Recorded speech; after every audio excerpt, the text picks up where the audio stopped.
everybody. So this is Alexandra Hinson and myself, Holly Hildebrant. And Alexandra and I met probably a month or two ago, at an International Women's Day event. And we were just drawn to each other, don't you think? Yeah, it was pretty fun. So I'm here today to interview Alexandra to share with you what she does. And when I first heard about what you did, it was very relevant for my life, which we'll get into. So why don't you go ahead and introduce? Thanks for having me. I really appreciate this. Yeah, this is great.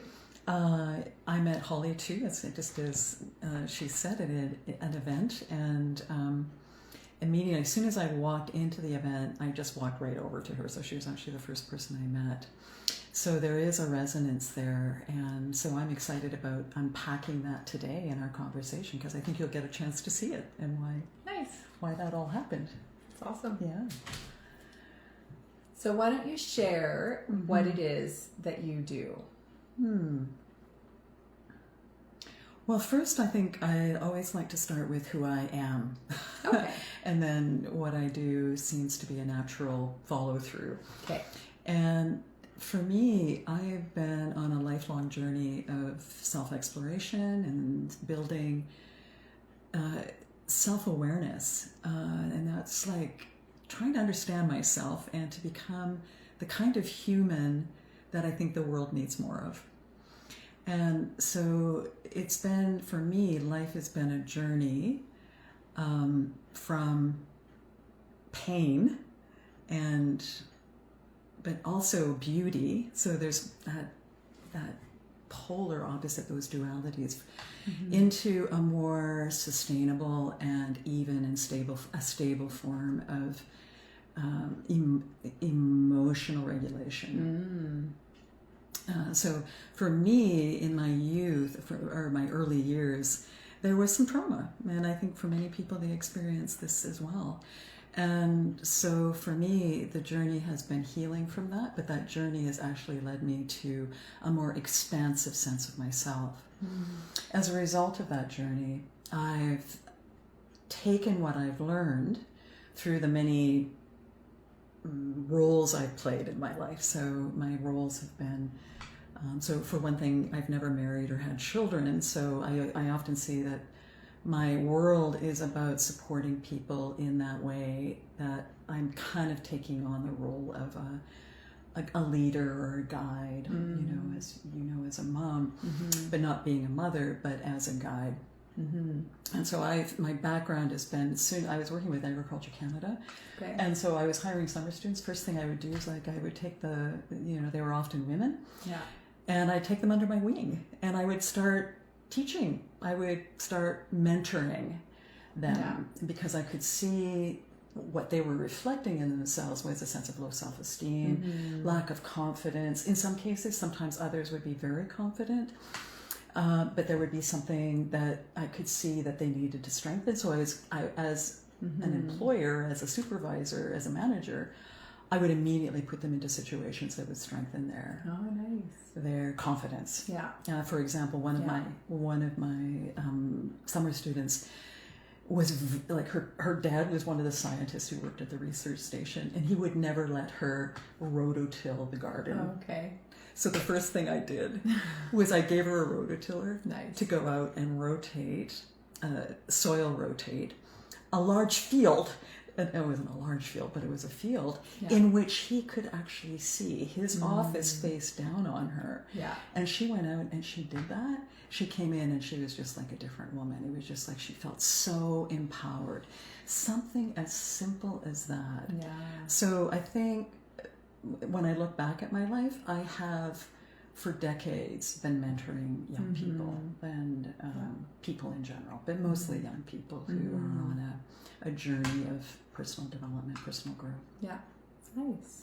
So that's what I do. So I've translated that into a service for the last, since 2012, so 11 years. Okay. I've been working with youth to listen, find out who they are, what they're struggling with, and what their superpowers are, their strengths are. Yeah. And I just keep encouraging those superpowers and strengths, and give them all kinds of strategies. So I have all of this. I got this huge toolbox of strategies that I give them that they can take into their lives and into in this case, they were students, into their academic careers. And I've just witnessed so many people transform. And so I think that's the inspiration, right? That's the inspiration that keeps me going. Right. Is watching people take the strategies and change their lives and change themselves. Yeah. So I'm particularly working with people with ADHD. I come from, I think were very strong suggestions that I had ADHD. There was a lot of evidence of that. And but ADD, so it's a form of, there's two types. There's a hyperactive and inattentive. And so I started with the inattentive, and it was really hard to really get things done at a certain stage in my life. But I recognized there were some triggers there. So yeah, I work with people with this diagnosis typically, and then give them all kinds of tools and practices to help them manage, ground, and soar. And that's what I'm seeing, is watching them soar once they take control of their lives. Amazing. I love how you said your inspiration is watching them transform. You get to see that. Yes. So how long do you typically work with somebody? Oh, it varies.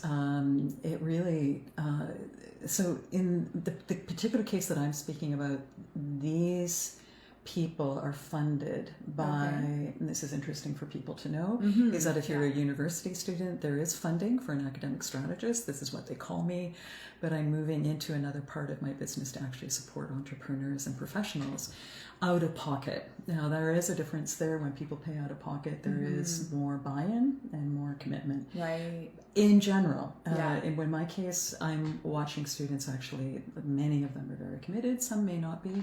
Right. So typically I would work with them for a semester to start, more likely a year, so a full year. Yes. But then I have most of my client students are actually booking for the year after and the year after. And right now I have one client who has worked with me since 2019. Wow. So 6 years. Yeah. Okay. And she's off the charts. What do you mean by that? So what I mean by that, I think when it comes to transformation on the level that we're talking about here, especially around symptoms of ADHD, is that it's my belief and my experience that when you commit over a long period of time, as it happened for me, it took time for me to evolve and make the changes. And so it doesn't have to be 6 years, but what I'm looking at is a framework and a container of a year to make the transformation. Yeah, I love that.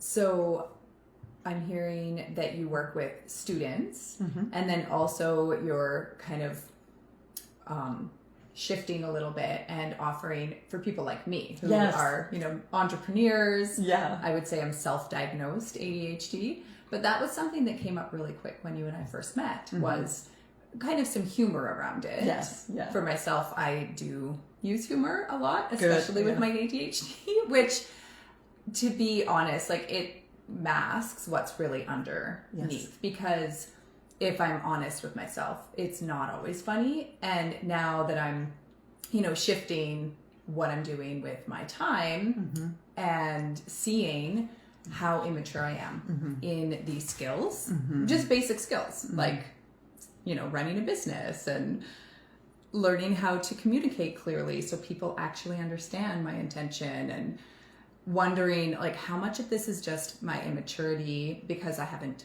run a business, and how much is ADHD and so I wonder if you could address what it would look like for, let's just use me as an example, if I were to sign on for a year, what would that look like? That's a great question. I love it.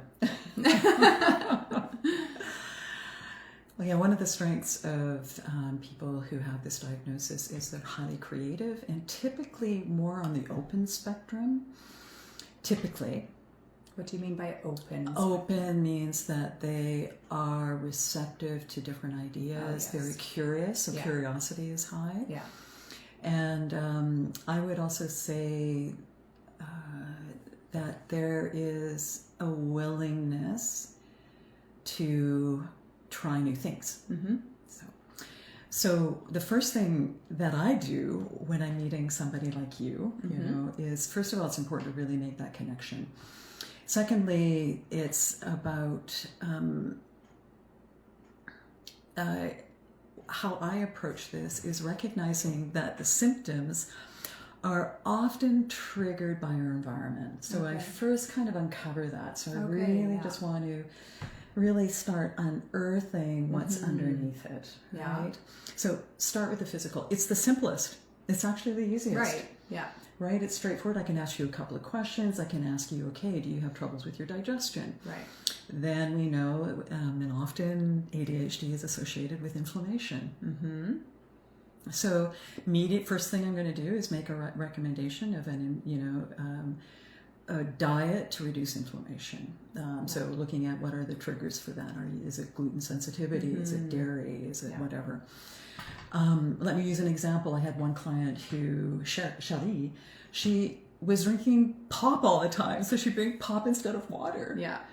And she was wondering why she was having these symptoms exacerbated. So ADHD is going to get, it's inherited, but there are triggers that are going to make the symptoms worse.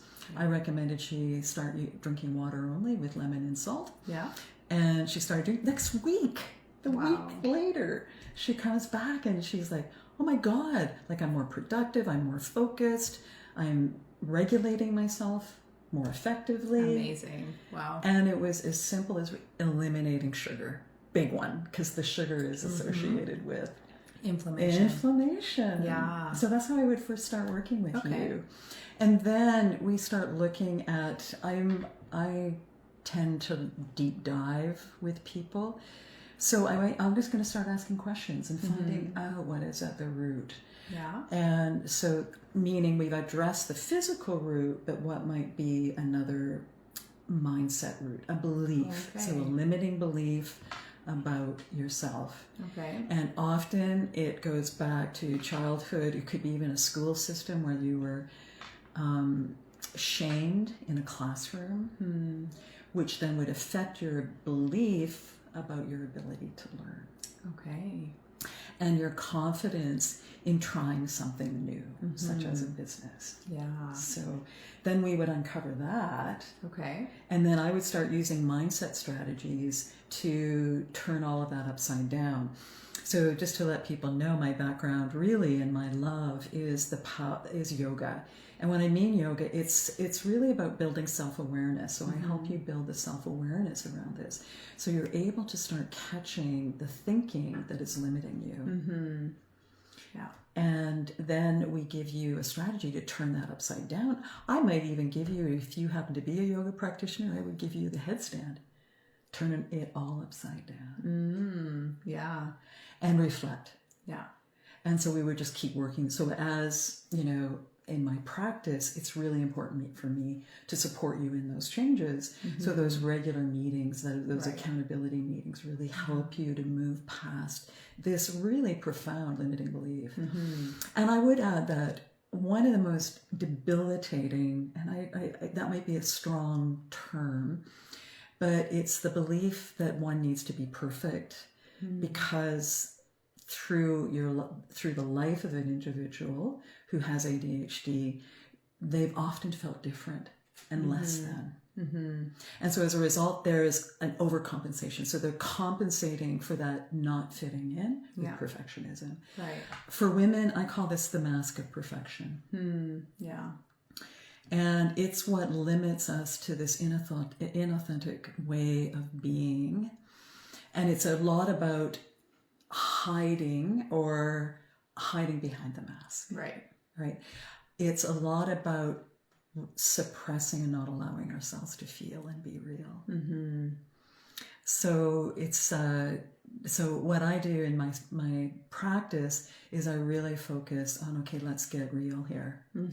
What's really happening? Yeah. I don't because I've got a sixth sense of pointing out the BS. I'll point it out. Yeah. Tenderly. Right. With, kindness. Yeah. But point it out so that the individual can start recognizing that this is not really who they are, and that there is something much more beautiful behind this rigid mask. And I'm just going to use an example of this for me in my own life, is that I discovered this aspect of myself when I was studying at yoga very intensely. So this practice was actually about self-development and self-exploration and building self-awareness using the practices of mind-body. So a hidden language, hatha yoga practice, writing, journaling during it, staying with difficult emotion. Anyway, it was a powerful series of tools. And during that time, it was the yoga development course. And during that time, I uncovered, because we would use symbolism, and we did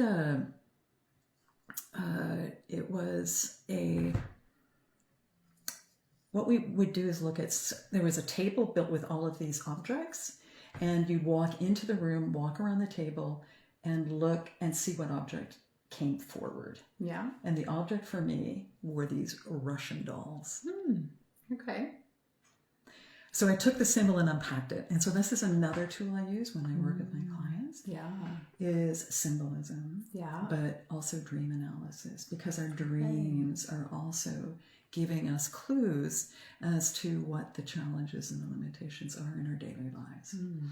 So I unpacked the symbolism of that, and what it was in terms of the mask of perfection was that these dolls were highly shellacked. So there was this real hardness, right? Yeah. And there was all of these layers to it. So I used the symbol as a way to unpack the layers behind the mask. Yeah. So, and it was a process and it was a journey. And one of my teachers said, it's like Leonard Cohen's quote is, the crack lets the light in. So it's like that imperfection is what lets the light in for us to really blossom into who we're meant to be. Right. So maybe that will lead into seeing ADHD as a superpower. And I don't know if you would word it that way. Do you want to go into that a little bit? I think that everybody is unique and they have their own special gifts. And so for me, when I'm working with somebody, I see the special gifts. They don't. And so for me, it's being very tender and gentle to really direct them in a way that helps them see who they really are underneath the layers. Those layers that I just used as a symbol. And when we go down into that place, there is a power that we're unearthing. So when I say a superpower, I mean it. Because it's like this mask is suppressing who we really are, the power of who we are. And so when we take that off, it's like, poof, it's like a quantum, it can be a quantum leap, where suddenly it's like watering a seed and they get the right heat, the right light, and suddenly the plant just shoots through the earth, grows up and flowers to the light. And so superpower, yes. And I'll share more about that. Many of the people who I worked with would often come in, these young people, with t-shirts with their superpowers on them. Like, like superheroes. Yeah. Right? And then I would ask them, well, who in this character what power in this particular character is a power in you? And they would recognize it. Nice. So I think that in my experience and my witnessing of people unfolding is that people have this potential, but it's the mask, it's the weight, it's the heaviness, it's the shame. Often there's shame associated with ADHD. And when we lift the shame, the guilt, all of those really negative emotions off of the individual and we start lifting them up into courage and and strength, Yeah. then that transforms the lower. And that's a weakness. So those lower energies of shame and guilt, Yeah. perfectionism, which is kind of associated with guilt, is often behind it. Fear is often behind it. Yeah. Is when we transform those emotions, we go up to higher, stronger powers, strengths. And this is according to Dr. David Hawkins. Many people who've heard of him and his work is he actually did muscle testing, and he found that shame was the weakest. Yeah. And so when I work with clients, is what we're trying to do is lift that up to courage and awareness, the self-awareness, and freedom from it. And so all of a sudden the whole body system, the energetic meridians, strengthen and lift that person up. Yeah. So as an entrepreneur, it's doing that so that you feel strong in moving forward in certain areas of your life and having the tools to use when you confront the fear. Right. Okay. So there's a lot of like groundwork that happens before you go into the practicalities of here's how to use a calendar. Yeah, the calendar and the time management is really a part. I'd say time management is a spiritual practice. Interesting. Okay. Yeah. If you knew that you only had a year to live, how would you live your life? Yeah. Okay. So time. So we forget because we think we're immortal. Because we forget that time is limited. And so, yeah, time management becomes a really important practice only in the sense, I mean, in many ways, in practical senses, but also in spiritual senses as well. In that is how can you use the time you've had to meet the purpose of your life, the service that you're here to offer. And procrastination is one area that is going to undermine you in terms of moving towards your vision for yourself, the purpose of your life. Okay. Wow. So time management is a spiritual practice. So yeah, no, we do the spiritual practice right in the beginning as well, the time management. Yeah. Nice. It really is part of the groundwork. Yeah. Because it's also about establishing new habits. So the new habits are part of your how you use your time. So do you get up and first thing look at your phone? Right? That's a hypothetical question. I don't have to answer that. No, you don't. That's a hypothetical question. But if that is a habit, then that'll be a first area that we'll start working on. Yeah. Because that's not supporting the development, the evolution of your character. Because that's just going to... Yeah.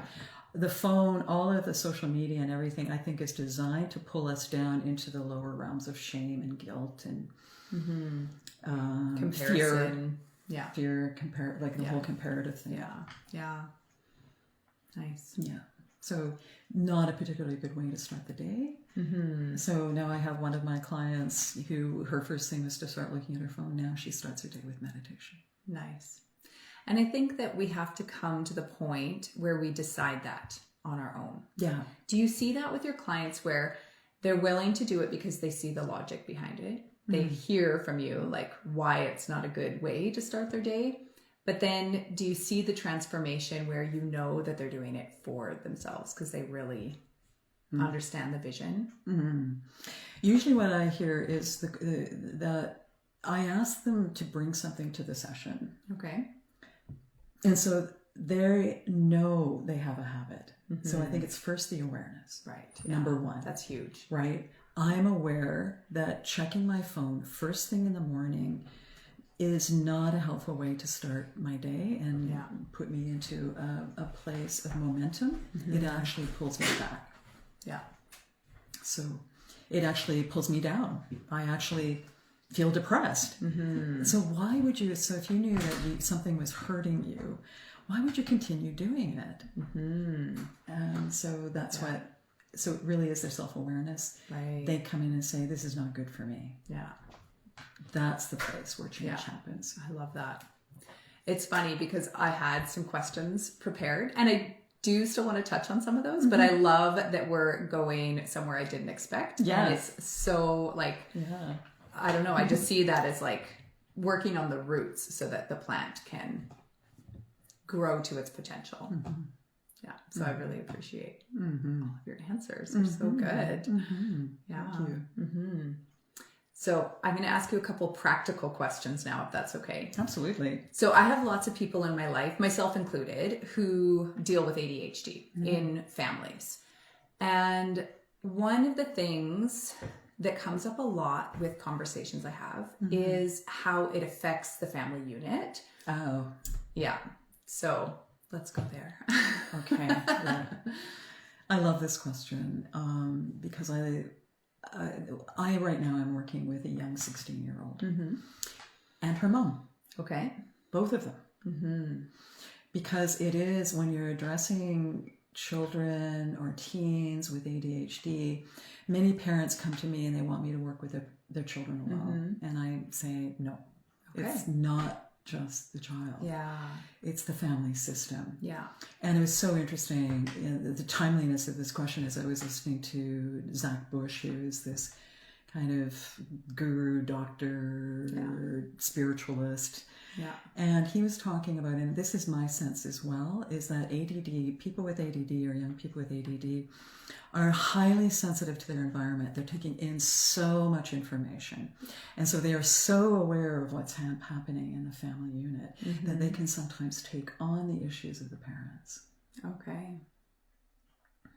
So they're reflecting. Right. They're little reflectors. Yeah. Right? Yeah. And so it's very important to address the system, the home, the family, and also the systems that would help children, young people with ADHD perform or be more regulated in their lives at home. Yeah. So, yeah. And I just think it's so interesting to be working this with. I'm so grateful for these clients of mine who are so open, like the mom, who's willing to share her answers. They reflect together. Yeah. And they share. Nice. So they get to learn more. They get to know each other on a different level. Yeah. And so it's very important to address the system, the family unit. What little tweaks could be improved, like what kind of adjustments could be made that everybody is comfortable making. Right. And I think that's the way to begin. Yeah, definitely. Yeah. Together as a family unit. Yeah. Yeah. And then that's where you would talk more about, screen time and coming to an agreement on what's fair. And yeah, let me tell you what I'm doing with this particular client is trying to, so the mom is at home. Yeah. And so what I'm trying to do is encourage the mom to emulate what the daughter is needing. She already does. But what I'm hoping is that, for example, I use sound healing frequencies, and the daughter is starting to listen to them. I also encourage the mom to listen. Yeah. And when it comes to, we are starting to work on dreams. Yeah. And so what I'm asking the mom to do is ask her daughter first thing in the morning, so did you have a dream? Oh, okay. Nice. Oh, tell me about it. Yeah. Because we started unpacking the symbolism, and it's starting to become very apparent the dream life of this young woman and what the dreams and what they're directing her to do. Because stress came up in the dream. Okay. Right? So yeah, the mom, can you just ask her? Maybe share your dreams together, because this builds confidence for young people. Okay. Because a lot of these kids grow up thinking that all of the knowledge is outside of them. What I'm trying to teach is actually all of the knowledge is inside of you. All of the rest of that out there is just a lot of information. Wow. That is often there just to make you feel small. Yeah. What I'm doing with the people that I've worked with is for them to step into their birthright of who they really are, is that they're magnificent, light, infused beings who have an incredible depth of wisdom. And I always hear it, but they don't hear it. They don't. Yeah. An incredible sense of wisdom. And so what I'm doing with them, and for the parents to see, because sometimes the parents lock them in to a box of, oh, my kid has ADHD, and oh, there's such a problem. I'm worried about them, blah, blah, blah, blah, blah. There can be a labeling that really limits the child. What I'm trying to do is open the box and see that this particular child has a gift. And she does, because she listens to her dreams. She's 16 years old and she writes her dreams down. Nice. So there's a knowing there, and an intuitive knowing that I'm trying to really help her see as a strength, and to use that to see that she is actually brilliant instead of how the school system and everything else tries to tell her is that she's not enough, Right. she's not smart, that she's different. Yeah. It's good that she's different. Yeah. Right. So So that's how the parents play a role in the healing, is that they get engaged in the life of their child in a different way. They pull back the box that they put around them. And often in the case of my client right now, it's a protective box, very protective. So she does everything for her daughter. Nope. We start pulling off all of the kind of, I kind of label it as just creating a huge dependency on the mom. And so we've started to do that. Okay. And so now this young woman is stepping more into her independence. Nice. And her ability to do things on her own. Because how can anybody trust that they can actually do and move into the world? Because what we're doing is getting her ready to transition from living at home to going out to university, or to school, or to living on her own, or to living with others. And right now she's been coddled. So now it's taking off. It's like kind of taking her and encouraging her to leap out of the nest. And so we're doing little steps. She flies out and her parents are there to guide her, but we got to give these kids more responsibility. Yeah, okay, this is so interesting. So I'm in my 40s and self-diagnosed ADHD, which I'm fairly confident, because even looking back at my childhood, I can see how it showed up. I was that kind of dreamy, imaginative girl that was just like in La La Land in the classroom and always kind of being left behind. And now here I am, homeschooling some kids, running a house. I'm used to that, and I've adapted and I've found my way. And when I add on being an entrepreneur, you're exactly describing me. It's like, wow, I don't have the self-confidence or the belief in myself that I can do this. So it's like, my parents don't have that role in my life anymore where they can be the person to contain or like take off the box. So then that's where you would come in. I would meet with you weekly and have you help me see those spots in my life where I can gain some self-confidence and and I usually target. So that's a skill that I have, is I'm able to zone right in on what the issue is. And we just really, I think, putting a laser focus really on the limiting belief and the limiting self-perception about self is then we start unpacking and undoing I would say the chains that we've put around ourselves that limit us. And so what I want to do is free that so that you can fly. Yeah. Nice. And nice. I worked with a teacher who had a diagnosis of ADHD and autism. And we just started unpacking the belief system that she got from her mom. So it was a reflection back, and we just kept unpacking it and unpacking it and unpacking it very gently. And then she was able to start, and she described it. I really appreciate her testimonial. She talks about it's like taking a rock out of a stream, and so it can flow more fully, but very gently, one at a time, step by step. Oh, that's a great analogy. I love that. Yeah, that's great. So you did mention that you do sound therapy. So would that be like a weekly thing that your client does as part of the time together? Yeah, so I'd like to say the foundation of my teaching or my coaching so much is on self-awareness, building self-awareness. And I just want to say that there has been tremendous transformations that I've seen in people simply using, like very simple, a practice of mind watch. Okay, what's that?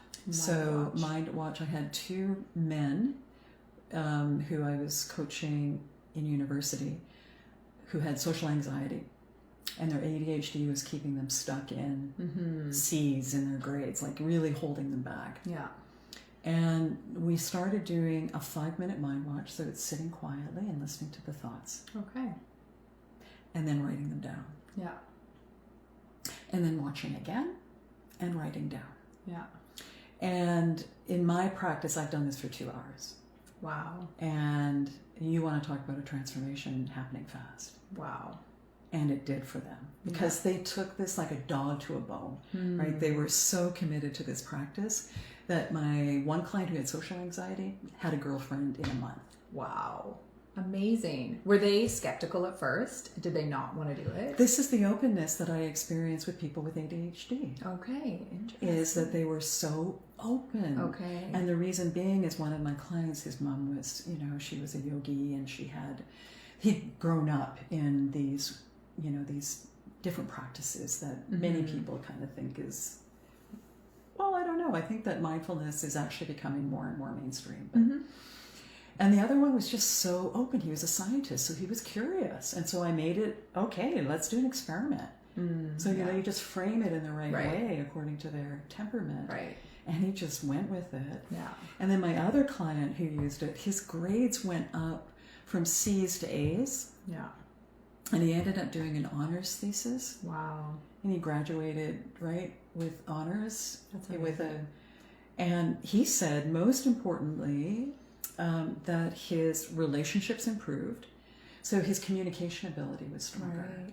Okay. So he was able to be clearer with the people instead of being reactive. Like, this is one of the issues for people with ADHD is often they're triggered easily, emotionally, right?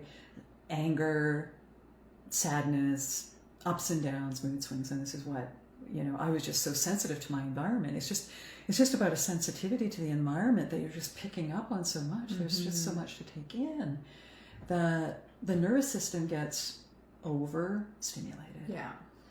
So he was able to use it to really ground, and I would say this is one of the second most important practices, is the grounding practices, to ground ourselves into our bodies, because I actually think that ADHD is becoming an epidemic, and we're seeing the symptoms we see symptoms everywhere in people, and it's because they're ungrounded. There's so much in their head because of their devices, and they're not in their bodies. Okay. And so we need to create this connection of head and heart. Okay. Now the sound healing, which is a powerful, this has been a gift given to me, is using solfeggio frequency. Solfeggio is based on frequencies of 174, 285, 396, right up to 963. And each one works in the body, just like in the yoga chakra system, actually heals the chakras. Wow. So root chakra has to do with survival. It has to do with our place in the world, our self-perception in the world, our ability to support ourselves, to make money, and to feel confident in doing that. And so when we heal at that first chakra, that immediately grounds us, makes us more confident, and have more agency in the world. So the solfeggio frequencies heal and strengthen the chakra system. Yeah. I would say with ADHD, one of the biggest chakras that's really affected is the first and the second, which has to do with imagination. Yeah. So that fear-based catastrophizing is associated with anxiety and overwhelm, where the overstimulation impacts that, as well as the third chakra, which is the emotions, so anger. So working with all of those, and once you heal that, then you can respond to the world in a totally different way, from a heart centered way. Yeah. Then the other aspect of the technology is that it is a biurnal beat, and it is balancing the left and the right hemisphere Okay. Yeah. of the brain. So balancing left with right. Mm-hmm. I would like to say, and this, I'm not the only one saying this, please know that I stand on the shoulders of giants here when I speak, is that the society that we're living in the West, is dominated by the left brain. Yeah. And so this is rational, analytical, compartmentalized, scientific, compartmentalized ways of thinking. And I'm not saying science is left brain. It can also be, it's most importantly, right brain. But we don't know that. Okay. So when we balance with the right brain, which is more intuitive, because I was a scientist, I was using a lot of my right brain ability, is the right brain is intuitive, creative, we're working from more a limbic system. We're more aware of like our feelings and how people are doing. And it's a creative part of ourselves. So when you bring those two together, then we're operating. That's the superpower. Yeah. Okay. I love that. So that's what the sound frequencies do. Okay. And you listen to them.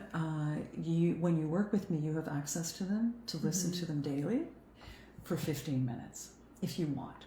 Nice. But most importantly is that you're listening to a therapeutic session. So the daily ones are support. But then there's one per week or twice, depending on the individual's, willingness or interest. They can actually do it twice a week. The therapeutic actually is the transformation that happens. Okay. So if you just wanted to listen once a week for 43 minutes, that would be fine. But that support music is also helping to integrate. Yeah. And you have access to it on your phone. Yeah. You're streaming it, and then we meet to unpack what keeps coming up. Because Right. as we move up through the solfeggio frequencies, we're healing at a physical tissue level. So it actually heals at a physical level. Okay. We move up into the second and the third chakras and the fourth chakras is that first of all, more awareness, more sense of power, greater ability to communicate. Suddenly our communication, and I do communication strategies with my clients. Okay. So, and then ultimately what it does is it goes up to the fifth and the sixth where memory is. And so what it does is suddenly brings in memory of forgotten trauma. Oh, wow.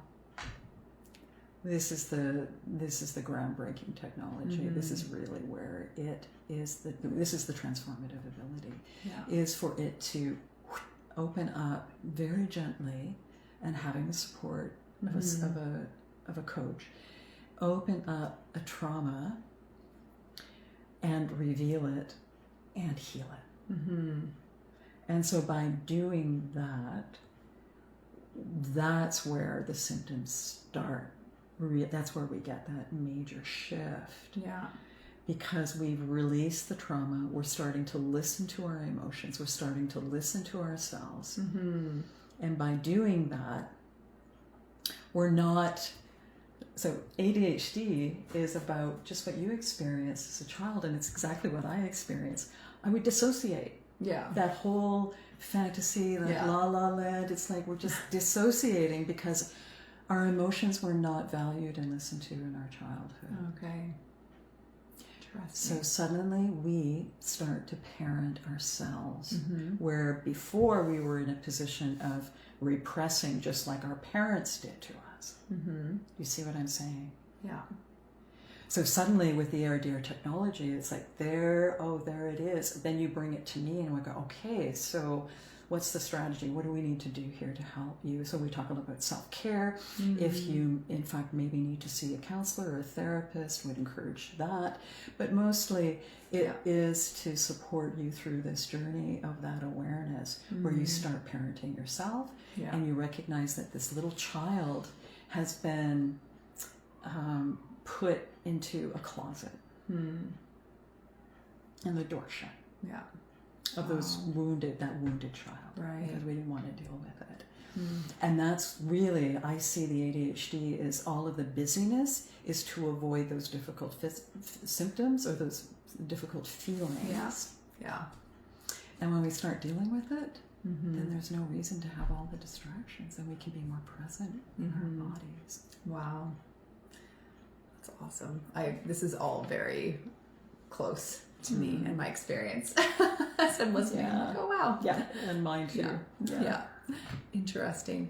So you had said a couple things like in order, like the first most important thing, the second was the mind journaling thing, right? So the first one was Mind Watch. Okay. I'm not saying that those in order, but I think that mind-body connection, the Mind Watches, are very important to building self-awareness. And then the ARDR, which helps. That was the second one. The ARDR was the third one. Oh, okay. But they're really not in order or hierarchy. Okay. It really depends on the individual. If the individual is open to more they have the skills, say they have a journaling practice, then the Mind Watch is really easy. Right. But I have to say, these two men did not have a journaling practice. Yeah. They just took it. And it made a big impact. That's awesome. Yeah. Nice. So they work together. I would say there's a synergy. And this is something, because the ARDR technology is new for me, that there's a synergy when we do a Mind Watch with an ARDR sound session, off the charts. Wow. I think. Yeah. In terms of transformation, and it can happen quickly. Amazing. Like, what I mean by quickly is not like a pill that you take. Quickly, I mean, is that 3 months? Okay. 6 months. Yeah. But 3 months, I mean, these guys, I saw a shift happen in 2 months. Wow. Or a month. Okay. So, depending, yeah. Nice. And speaking of pills, do you work with people that are officially diagnosed on medications? What does that look like? Yeah, they are officially diagnosed in this particular case. But as I move into working with entrepreneurs and professionals, they may have the symptoms, but they haven't been officially diagnosed with ADHD. But they're really struggling with productivity, with time management, with depression or anxiety. Other areas can be organization, like feeling very disorganized. That's what the ARDR technology does, and the Mind Watch does, is it creates order out of chaos. Okay, I love that. Yeah. It's so needed. Yeah. And it puts that choice into the client's hands. It's not, I loved what you said earlier about shifting the perspective away from believing that the solution is out there somewhere or, knowledge or whatever it may be. And then recognizing, no, it's actually right here. Yeah. So I love these tools. Right. That you're talking about. I would sum that up by saying what these sessions do for people is empowers them. Yes. It gives the power back to them instead of putting it out to the medical model. Yeah. To a doctor, to a psychologist or psychiatrist. Yeah. I mean, the psychologist can be valuable. I'm not suggesting that, but I work differently. I don't want to keep listening. It's not about listening to the pains of the past. It's about where do you want to move to? Right. From where to where. Yeah. And my clients, I'll just use one example. One client started with me and she was on antidepressants and ADHD meds. Okay. Soon as she started working with me, she let go of the antidepressants. Wow, that's huge. So I didn't need them anymore. Okay. Because she started to feel empowered. Right. She felt like she had agency. Wow, I didn't realize that just even we started very simply with a simple time management practice or a simple mindfulness practice. It started shifting her out of the depressive state. Right. And so and of course she didn't want to be on them, so it was easy for her to come off of them. It's different for people. Everybody is so unique. Right, of course. Yeah. Yeah. But with the ADHD meds, a lot of the clients may be on it and then using these strategies, but then can start to see and get a sense that there's not a need for them. And for many people, the meds don't work. Right. And so this gives them an alternative to that. Okay. I do think the ARDR technology and the strategies together are a powerhouse, personally, that can support them without the meds. And I see so much value in a client meeting with you regularly for a year. Because for myself, I've tried many things for a few months. You know, like I'll do a course or I'll do a guided something for, 40 days or 3 months or whatever. And it's great. It's helpful. And I can definitely feel myself coming into that self-belief. But then when it's over, it's like I haven't built that muscle enough. So I definitely see value in like the longevity of. I like the analogy of building a muscle because we know that it takes time to go to the gym and build that muscle. And so it is. It took us so many years to get here. Yes. So you can see why, a one fix or a single fix, like a pill, is not going to actually. I think the medication doesn't get to the root cause, whereas what we're doing is we're working at the root cause for deeper healing, right? Instead of just managing the symptoms or masking. It also can be a masking of symptoms. Antidepressants are, what I see, are masking the symptoms, the underlying cause. Yeah. So and sometimes people need that immediate relief. But I love what you're offering. Absolutely. Because it's so different. I would never discourage people from getting the help that they need in the moment.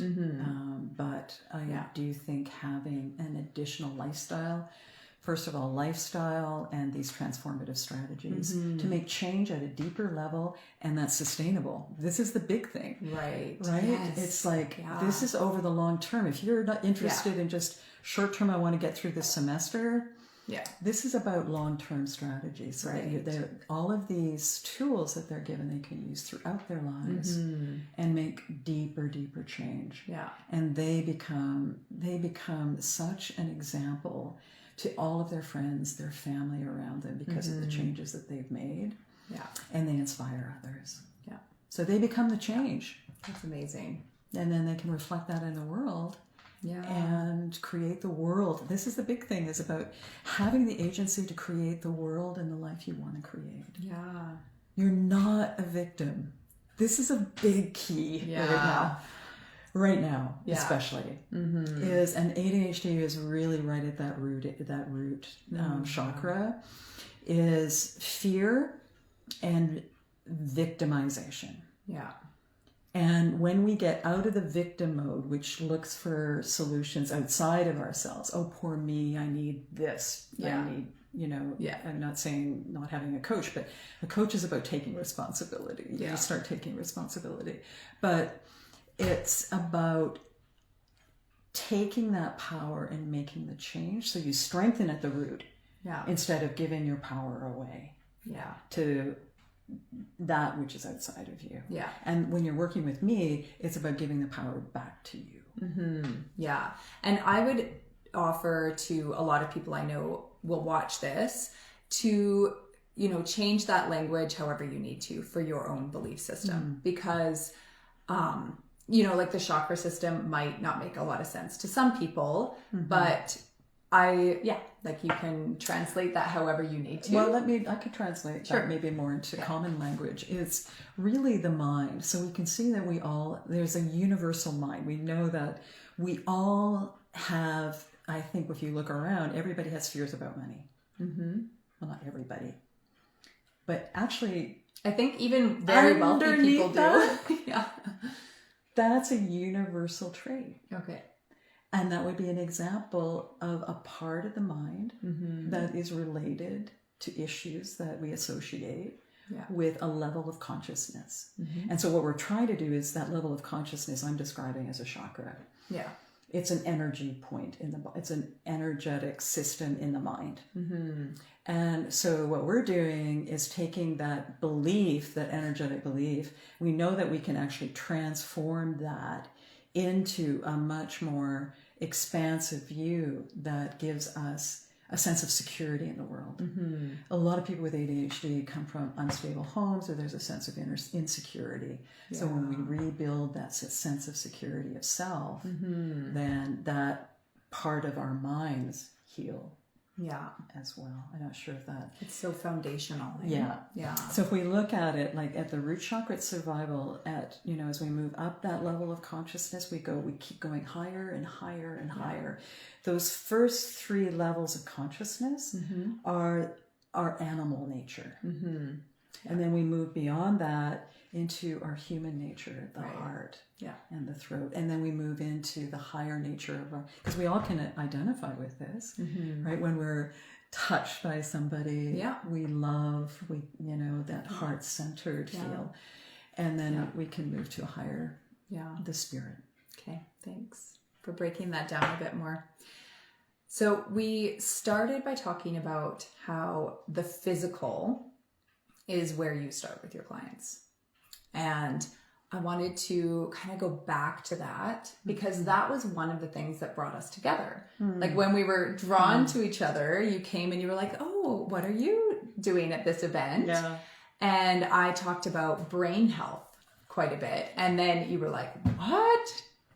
Tell me more. Yeah. So like I work with the physical and someday maybe that will look different. I'll expand into more areas of helping people. Like, you know, I believe in the whole system. So I really look for how can we be helping our bodies on a foundational level by feeding our brains what we need. And that is omega-3, which is something that you were already suggesting to your clients. So I just wanted to touch on that a little bit. Like, what are the other physical things that you good question. Suggest for your clients? We're living in a highly toxic environment right now. I mean, that sounds like a little dramatic when I say that. What I mean by that is if we look 100 years ago, we were not putting the kinds of pesticides on our land to grow crops. We've moved into an industrial model of food production and an industrial model of fast foods. Yeah. And then there's other kinds of toxins in the system. We can see that, right? Anything that is not self is an antagonist to the body. So anything that we're putting into our bodies that is an antagonist, that is not self. So for example, DNA, formaldehyde, mercury or a heavy metal. All of these heavy metals, so even like in our mouth, like the mercury amalgams, those are not self. Okay. The human body was not designed to take in man-made elements. I mean, mercury is not a man-made element, but we're putting it into our bodies and it's not something.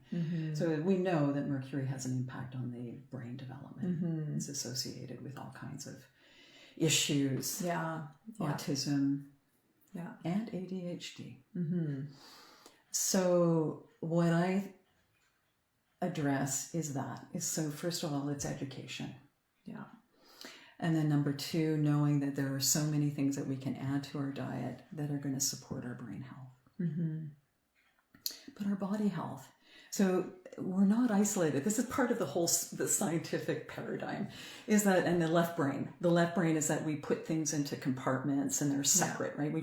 So we have a doctor who focuses on the endocrine system. We have a doctor who focuses on, like a gynecologist who focuses on, the sexual health of an individual. And it's all separate, like all of these boxes, but everything is connected. And so immediately where I start is with the gut biome and the relationship of gut health as it relates to brain health, because they're interconnected. So intimately interconnected. It's beautiful. In fact, the formation of the fetus, the first thing that develops is the intestinal system, which if you look at, looks exactly like a brain, except it's all folded together, the brain. So if you think of it, and the Amazing. brain actually has a biome, a microbiome. Wow. And so we just go around trying to kill it with antibiotics. So anti-life. Yeah. And so, yeah, we start looking at what's going on in the digestive system, because that's going to exacerbate symptoms, cause inflammation, as we know.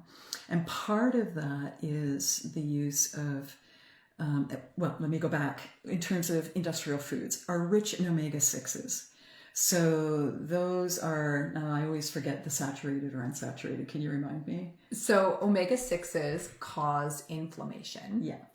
And I don't know as much about the unsaturated and saturated. Yeah, let's just go there. I'm more of like a big picture person. Yeah. So for me, when I started learning about how much omega-6s we have in our current diet, like what's available to us, what made sense to me was that that's causing inflammation.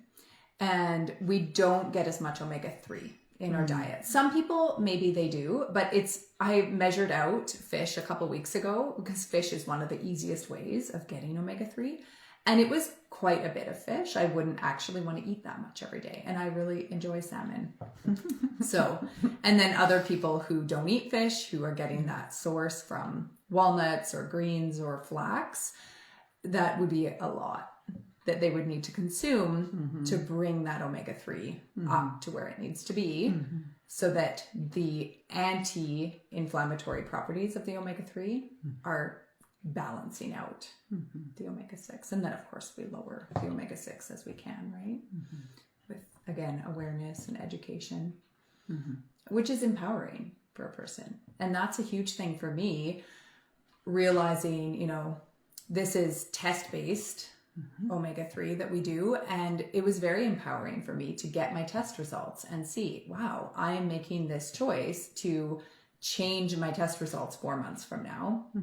And I know that I am feeding my brain, but also my cells. Like, my cells are now able to, the membrane is supposed to be all fluid and let our nutrients get in and dump out our toxins. And I just hadn't thought about that before. So knowledge can be empowering. Absolutely. Yeah, that's one of the first things that I recommend for people with ADHD, is to increase their omega-3s. Okay. And that's what drew me to Holly, and I'm excited about, is because the product, the Zenzino, that you offer and to people is test-based. So people get to see, because we're often, when it comes to supplementation, we're often shooting in the dark. And I don't like that. Yeah. And so I really like having a number. Yeah. So I did get my test results back. And so the omega-3s, the fat. So this is one thing in our society that we have been misled to believe, is that fat is unhealthy for us. Low fat diet, right? You don't want to gain weight. I don't know that it's just the type of fat that you're using. So the omega-3s really target the brain, the cellular health that you just mentioned, and can make a very big difference to I think to the symptoms, but also to the health of the body. And when I think about like a healthy cell, like at the cells, so let's just talk about that. Like a cell, what we're seeing now is a metabolic syndrome that is chronic throughout North America. So what that means is that the energetic system, the metabolism, the respiration of the body is being undermined. And there can be a number of factors involved in that. I would suggest that high omega-6s can undermine that metabolic system. So seed oils. Yeah. So when we reduce the seed omega-6 oils and replace it with the omega-3, then we come into balance. It's like everything like in balance, just like the left and right hemisphere, right? Yeah, I love that. And when we bring the cellular health into balance and optimization, then our physical body is operating and we have more energy. So that's so key because it takes energy to think. Yes. So with it does. ADHD, we don't have what we're seeing are these kids, these young people that we're seeing the epidemic, is they don't have the energy to organize their thoughts and put them into patterns. As a result, they get overwhelmed and it's a snowball effect. Yeah. And to stay regulated takes energy because Absolutely. they're taking in so much information. Yeah. And this is what many of my clients really struggle with is the amount of energy it takes for them to keep coming back to self-regulate, to focus and concentrate, to move from distractibility to focus and concentration. And so I think that's the key with meditation, and is that action, that activity of moving from distraction, coming back to center. And so that's meditation. It's just you're strengthening that muscle of the mind wandering, which we all do. Yeah. Right? Our minds all wander. Yeah. And just bringing it back. And so what we're doing is we're exercising that muscle that eventually becomes hardwired. Yeah. I think it's so important. It's the hard wiring of that ability to do that. But we need the energy to do that. Right. And that's where the cellular health is so important. Yeah. Yeah. Yeah. And I've come to a realization that sometimes we just need that physical nourishment that will give us relief. Like I used to kind of gaslight myself, I guess, and other people and just say, oh, well, like, get over it and just deal with the more heart and mind stuff. But I think the physical is a really good place to start, because if you are constantly in pain or if you can't focus, well, let's address that first. And then we'll go on to the mindset and habits. And I would say that grounding is actually really key to that. In my research on grounding, the ungrounded individual displays symptoms that exactly reflect the symptoms of ADHD. Yeah. Yeah. So simple grounding practices are, the mindfulness, the breath, the stopping and listening to self, the journaling. Those can be just as impactful as the physical. Can be going out and just standing in your backyard in bare feet. There's just so many tools that people can use that are just right at their fingertips. One of the ones that I teach is the breath and an acupressure point. Goes right into the body, pressing the right index finger and thumb together, release the left index finger. So it's a pressure point. And so what it's doing is it's actually balancing the brain, because it's moving through, it's because you're doing left, right. It's balancing the left, right hemisphere. And going over, I love the word corpus callosum. So it really, strengthens that connection. Nice. That's amazing. That bridge between the two hemispheres. I love that. All right. Well, we covered quite a bit. Did you want to go into anything else? No, I just want to say that that the service, the vision I have as I attract new clients to me is that it's a community. And I think that's the point that we haven't really talked about. Okay. Is having, I think in our society, and over the last 5 years, we have an epidemic of isolation. Yes, we do. And what I envision is that we have a community of people who struggle with similar things in their lives. And we support each other. And we get together. So it's group coaching. So we have the one-on-one, and we might meet twice a month.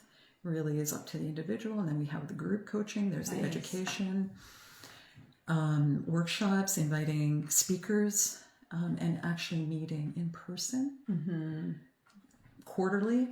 Because right now you can work with people remotely. Right now I work with people remotely. Okay. But I really love that one-on-one. We get together as a community, and we get to see each other. We're actually talking online, maybe through, I haven't quite figured that part out, through Facebook or WhatsApp, and having just this beautiful community of support where people can actually share their struggles. Because one of the most challenging things for people right now is they don't have people who they can talk to. Yeah. And I think that community aspect also gives people an opportunity to stay real with themselves, which is something that we had talked about earlier. Get real with what's really happening. Yeah. And helping each other to do that too. You know, once the community gets familiar and comfortable with each other, is that they're actually helping to hold each other accountable, and it's not me. It's like the community is doing that in a very kind for sure. Yeah. way.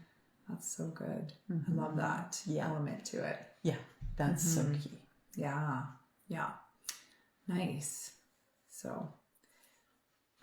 Yeah, I think I would just end by just saying that we all have agency. We all have the power to make the change, and I think that's what this conversation has been about. Is just to give people the strength, some ideas, some inspiration to remind them that they have the power, the agency, the ability to change, but there also has to be a desire. Yeah. That's so good. Awesome. Yeah. Thank you. Yeah, my pleasure. Yeah. Awesome. Okay, thanks for being here. Bye, everybody. I don't know. Oh, I should have said how to get a hold of me. Here we go.